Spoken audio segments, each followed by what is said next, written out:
में जो कि हमने प्लेलिस्ट यूजी स्टैट में डाला हुआ था। उसमें रिग्रेशन एनालिसिस कर अगर हमारा रिग्रेशन सिंपल है तो हम कैसे उसके इंटरसेप्ट और स्लोप को निकालते हैं, इसका मैथमेटिकल डेरिवेशन हम लोगों ने किया था। और उसमें लिस्ट स्क्वायर थियरी का उपयोग करते हुए हम लोगों ने इंटरसेप्ट और स्लोप की वैल्यू निकालने के लिए फार्मूला डेवलप किया था और फिर रिग्रेशन लाइन का इक्वेशन पाया था।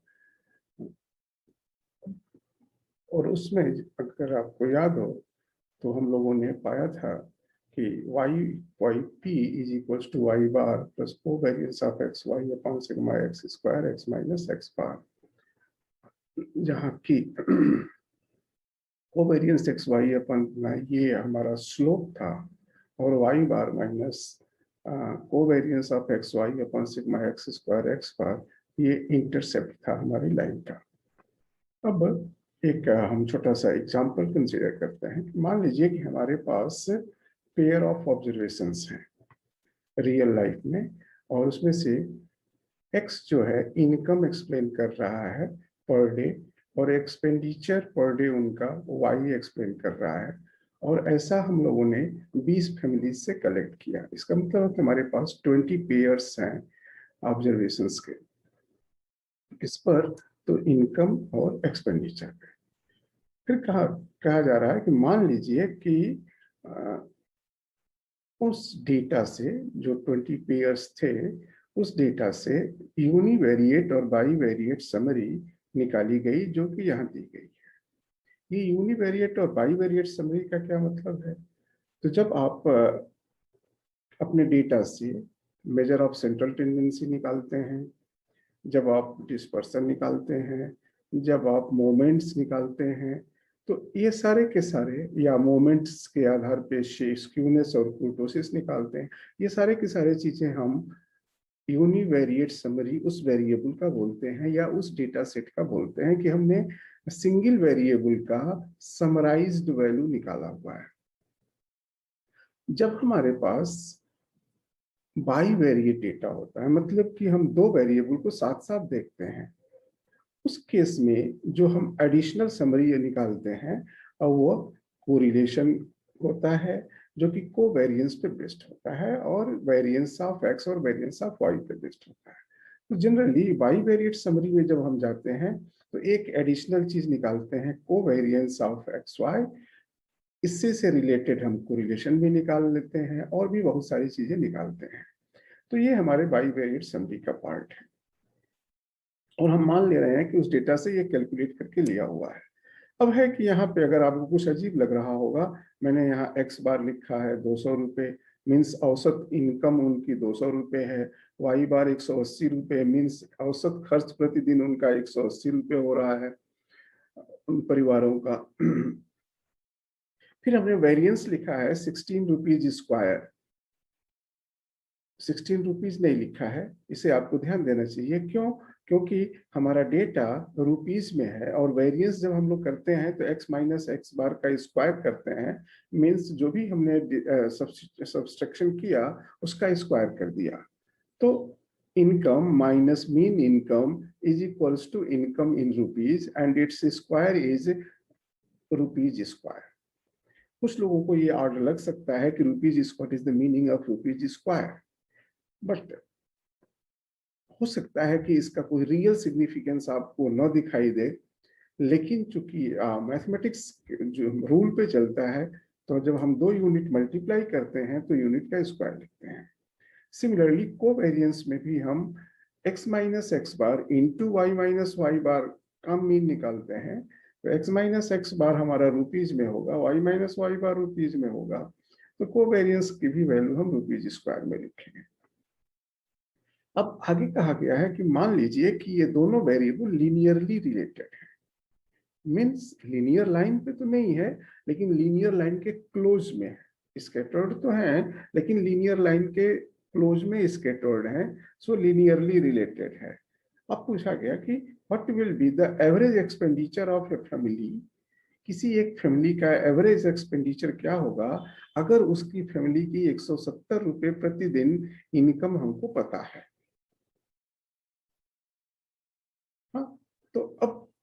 इसका क्या रहा है कि हमको एक्सपेक्टेड वैल्यू ऑफ वाई चाहिए, एक्सपेक्ट एवरेज एक्सपेंडिचर चाहिए, जबकि हमको एक्स नोन है कि पर डे 170 रुपीज इनकम है।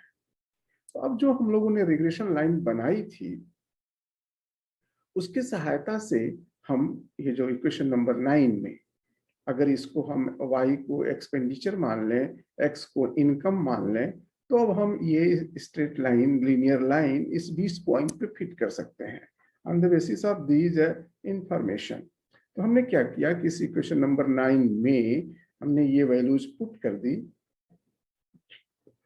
और हमको मिला yp is equals to 2x minus 220।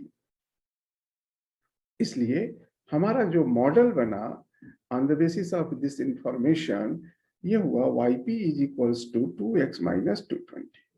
अब अगर हम इसमें x बराबर 170 पुट कर दें तो हमको yp की वैल्यू मिलेगी और इस वैल्यू को हम बोलेंगे average expenditure when x is 170 rupees or when income of the family is 170 rupees, the expected expenditure of the family is 120 rupees। हम बार बार एवरेज बोल रहे हैं, हाँ वाई नहीं बोल रहे, इनकम एक्सपेंडिचर नहीं बोल रहे हैं, बार बार एवरेज बोल रहे हैं। ऐसा हम क्यों बोल रहे हैं, हम आगे जब क्वेश्चंस और कराएंगे तो आपको ज्यादा क्लियर कर देंगे इसको। अभी आप ये मान लीजिए कि जब हम ये चीज कैलकुलेट करते हैं राइट हैंड साइड तो हमको y की एवरेज वैल्यू मिलती है, y की पर्टिकुलर वैल्यू नहीं मिलती है, y की एवरेज वैल्यू मिलती है। सिंगल वैल्यू अगर है तो हम उसको भी एवरेज कह सकते हैं। हाँ। अब है कि अगर हम को मान लीजिए कि यहाँ पे इस क्वेश्चन में फैमिली का इनकम हमको पता था, सपोज करिए कि हमको फैमिली का एक्सपेंडिचर पता होता, हाँ कि now suppose that we have known value of expenditure of a family as rupees 150। हमको पता है कि एक फैमिली अपना एक्सपेंडिचर का पर डे एक्सपेंडिचर 150 रुपए है। Can we use equation 9 to know average income of the family?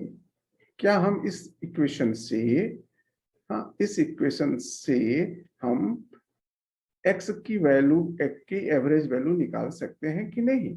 Means इसको ट्रांसफर कर दें और xp is equals to y bar माई plus this x minus y minus y bar कर रहे हैं।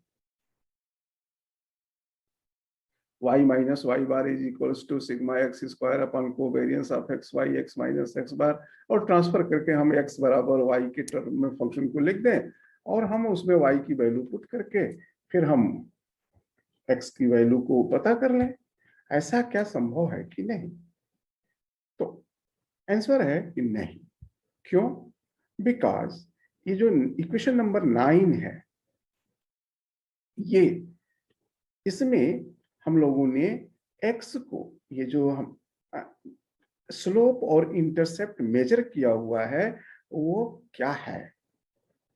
इस इक्वेशन का y is equals to a plus P X, इस इक्वेशन का ये जो a है जिसको कि आप कहते हैं इंटरसेप्ट, इंटरसेप्ट बताता है कि y एक्सिस पर हमारी ये लाइन ओरिजिन से कितनी दूरी पे कट करेगी, तो वो डिस्टेंस बताता है।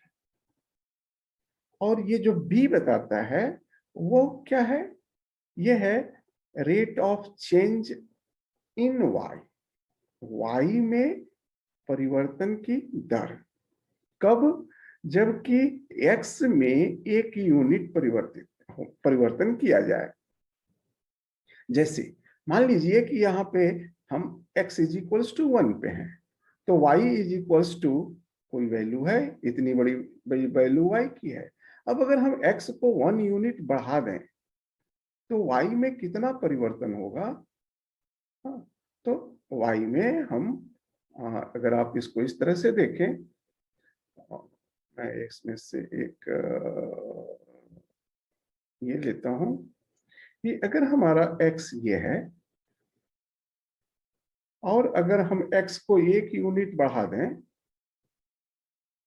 तो y में कितना परिवर्तन हुआ इतने का। इसको हम लोग बोलते हैं rate of change in Y for unit amount of change in this. अगर आप यही हाइट आप अगर 2 से 3 पे बढ़ा दें तो मिलेगा। 3 पे आप गए।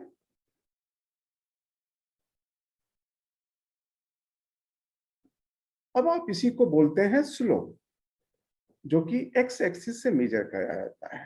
तो ये जो स्लोप क्या बता रहा है कि एक्स के एक बढ़ने से वाई में कितनी वृद्धि होगी। क्या हम इसको ऐसे भी बोल सकते हैं कि y के एक बढ़ने से 40 60 10 बढ़ा दिया, x में कितनी वृद्धि हुई ये बोल सकते हैं कि नहीं। अगर हम बोल सकते हैं तो हम अपने प्रश्न का उत्तर, इस प्रश्न का उत्तर अपने इक्वेशन को ट्रांसफर करके दे सकते हैं। ठीक है, लेकिन ऐसा हम नहीं कर सकते हैं, क्योंकि जब हम ये इक्वेशन लिखते हैं, जब हम ये इक्वेशन लिखते हैं,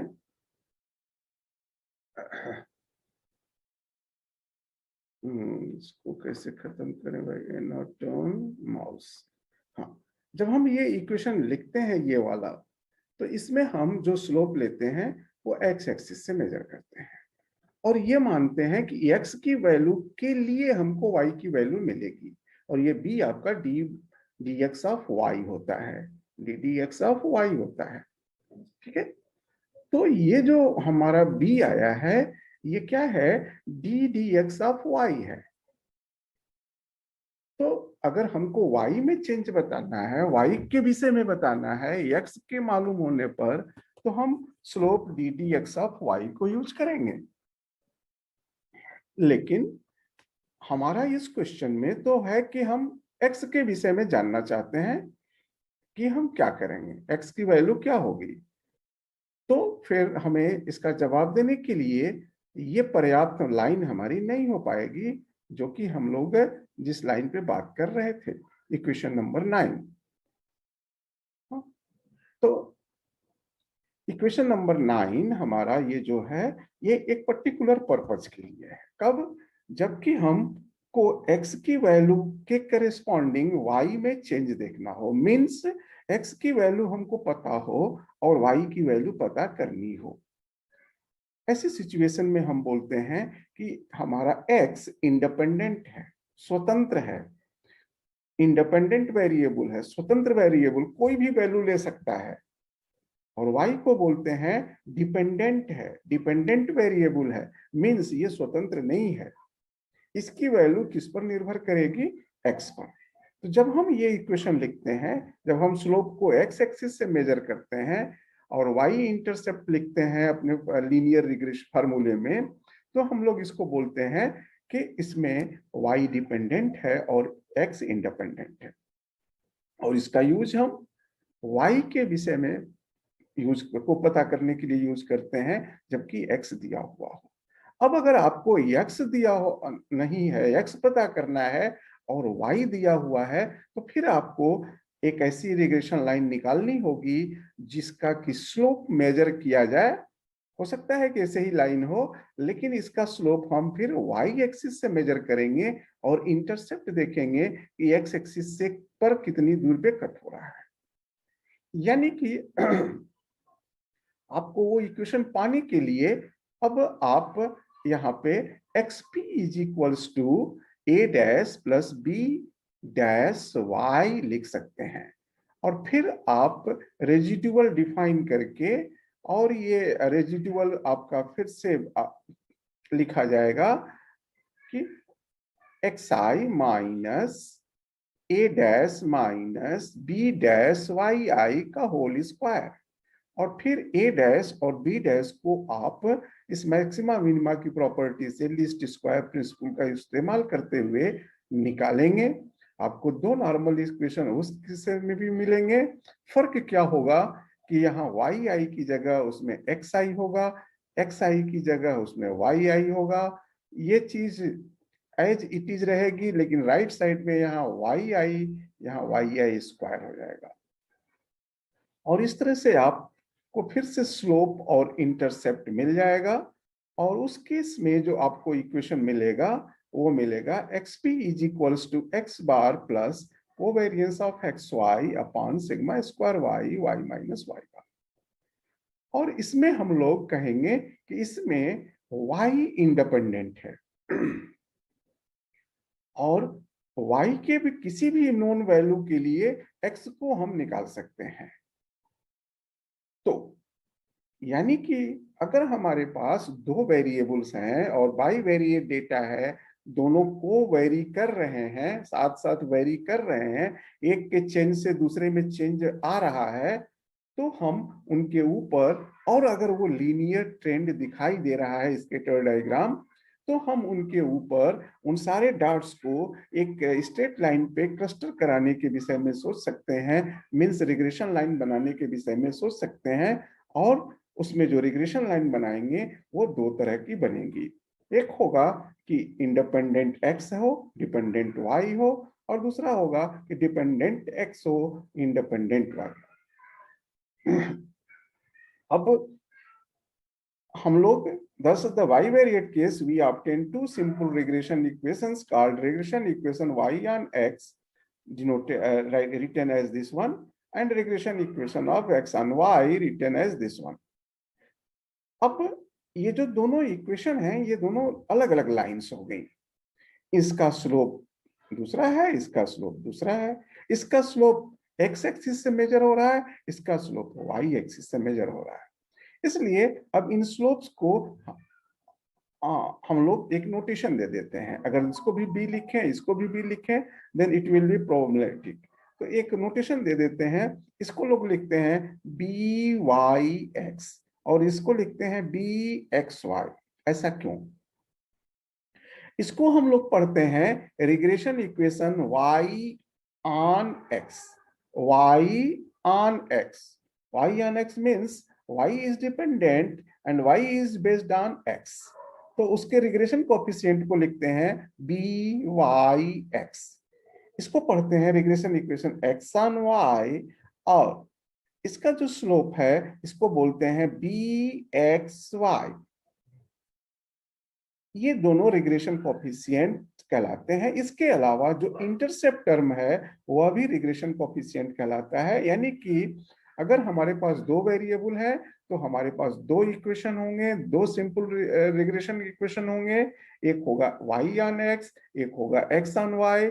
दोनों में दो दो पैरामीटर होंगे, दोनों के स्लोप अलग होंगे, दोनों के इंटरसेप्ट पैरामीटर अलग होंगे। और ये जब हमको जिस तरह की जरूरत होगी उस तरह का इक्वेशन बनाएंगे। मीन्स जब हमको जिस लाइन की जरूरत होगी या जिस वेरिएबल के आधार पे किसी दूसरे को प्रेडिक्ट करने की या निकालने की जरूरत पड़ेगी, तब हम उस तरह का इक्वेशन बनाएंगे। तो ये हमारे दो रिग्रेशन लाइन है, और आपको क्लियर हो गया होगा कि why there are two regression lines. The main purpose is that if we want to predict a variable value for given value of other variable, then we need a regression equation. In case of y versa, we again need a regression equation which is different from the earlier one. So why we have two regression lines. अब ये जो regression coefficient हैं byx और bxy, जिनको कि हमने आपको बताया इक्वेशन नंबर 9 और इक्वेशन नंबर 10 में, हाँ, इसमें इनकी कुछ प्रॉपर्टीज हैं। मेनली है जो स्लोप रिग्रेशन पैरामीटर है, स्लोप पैरामीटर है, इनकी बहुत सारी प्रॉपर्टीज हैं जिसे हम अगले लेक्चर में डिस्कस करेंगे। इस लेक्चर को हम यहीं बंद कर रहे हैं। आशा है कि ये लेक्चर आपको पसंद आया होगा, और अगर अभी तक आपने मेरा चैनल को सब्सक्राइब नहीं किया है, क्योंकि अच्छा नहीं लगता है कि इतनी कम व्यूअरशिप हमारे पास है, तो अगर आपको लग रहा है कि नहीं ये आपका चैनल आपको कुछ दे रहा है, तो मैं शर्त या आपसे रिक्वेस्ट करूंगा कि आप एक सब्सक्रिप्शन बॉक्स पे अपना थंब जरूर प्रेस करें और चैनल को सब्सक्राइब करें। बहुत बहुत धन्यवाद। Thank you. शुभ रात्रि।